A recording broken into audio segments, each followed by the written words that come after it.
হবে।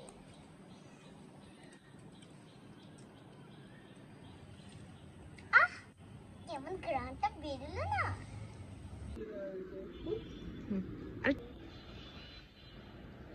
আইহান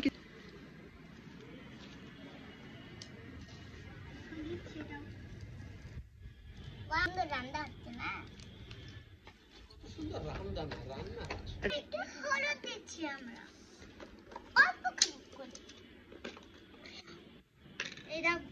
এবার আমি দারুচিনি দিচ্ছি।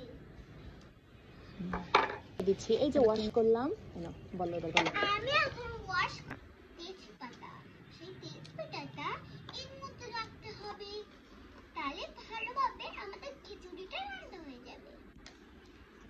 আমি চার পাঁচটা মনে পড়েছে এলাচ, এবার এটা দিয়ে দিলাম। আমি এবার চুরি করেও নিয়ে নিলাম, এলাচ। এবার আমি জিরা গুঁড়া দিচ্ছি, যেটা খিচুড়িটা ভালোভাবে রান্না হয়ে যায়। আর এটা কিন্তু মনে রাখি, এটা কিন্তু আমার মা শিখাই যাচ্ছে না, আমার আম্মু শিখাই কিন্তু শিখাই যাচ্ছে না। আম- আদা করিছি আমি আর রানী খা।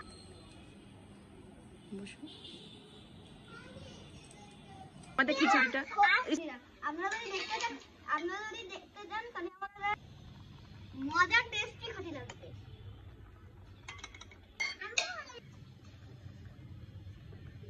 ভয় পেও না, হ্যাঁ ভয় পেও না। তেল তিনটা উল্টোই ফেললাম, এই যে এই ফেললাম, দেখছুন সুন্দর হয়েছে অনেক, মাশাআল্লাহ। যারা ডিম ভাজতে পারেন না তারা আমার কাছ থেকে শিখে নেবেন, আমি খুব ভালো ডিম ভাজি করতে পারি। ভাইয়া তুমি আমার একটা বানাই দিয়ে নে।